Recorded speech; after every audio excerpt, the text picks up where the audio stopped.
Welcome back to The Explainer. Today we're doing something a little different. We're immersing ourselves in this fascinating, kind of magical synthesis of ancient astronomy, medieval medicine, and esoteric philosophy. The goal? To explore one of the absolute most profound archetypes of the entire zodiac, the sign of Cancer. Now, we aren't just reading horoscopes today. We're actually digging into historical source material. We've got everything from vintage astronomical charts to deep esoteric texts, like Max Heindel's simplified scientific astrology, to visually unpack the mystical descent of life itself. So let's just dive right in. Okay, so here's the big central mystery we're going to try to unravel in this explainer. How does a single celestial sphere, specifically the moon, govern both the literal physical tides of the ocean and, if ancient beliefs hold true, the very souls of humanity? You know, for centuries, people have looked up at the stars whenever things got uncertain, essentially mapping the heavens under their own bodies and spiritual journeys. Through our analysis today, we're going to trace this really incredible connection between the macrocosm of the vast universe and the microcosm of us, our inner selves.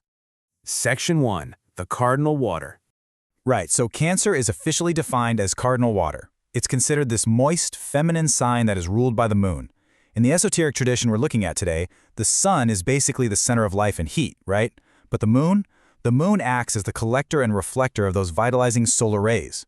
It's kind of like a huge cosmic mirror. If you picture those really intricate, vintage celestial hemispheres, you start to get a sense of how the ancients viewed this relationship. It was seen as this beautiful, mechanical interplay, where the moon's natural affinity for water makes it the absolute perfect ruler for the watery sign of Cancer.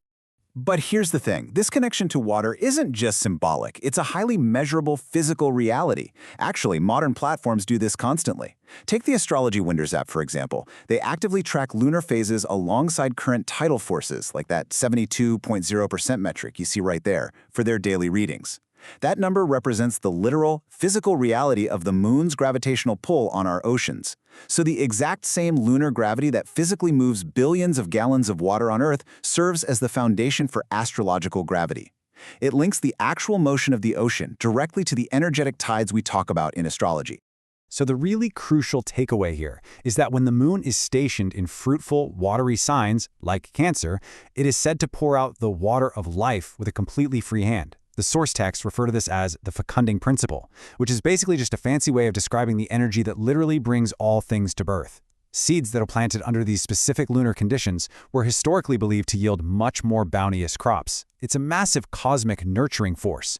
Now, historically, they meant literal crops in the ground. But for us today, think of it as the absolute optimal time to nurture your own new beginnings. Section 2. Anatomy of the Zodiac Man. Okay, this brings us to a seriously fascinating visual tradition known as Homo Signorum, or the Zodiac Man. This was a medieval episteme, basically a whole framework of knowledge where humans were viewed as literal, walking microcosms of the universe. In a lot of the vintage public domain images we have from, say, the 15th and 16th centuries, you'll see a man enclosed in this egg-like shell. He's totally surrounded by astrological creatures, with these lines or ropes attaching specific stars directly to specific body parts. Back then, it was firmly believed that a person's physical health was directly, fundamentally influenced by the motion of the celestial spheres. I mean, historical medical charts literally mapped the heavens onto the human form. Surgeons actually timed their operations based on these celestial alignments. No way, right? But it's true. So, for example, Aries governs the head, eyes, and adrenals, way up at the top, while Pisces governs the feet all the way at the bottom. But look right in the middle.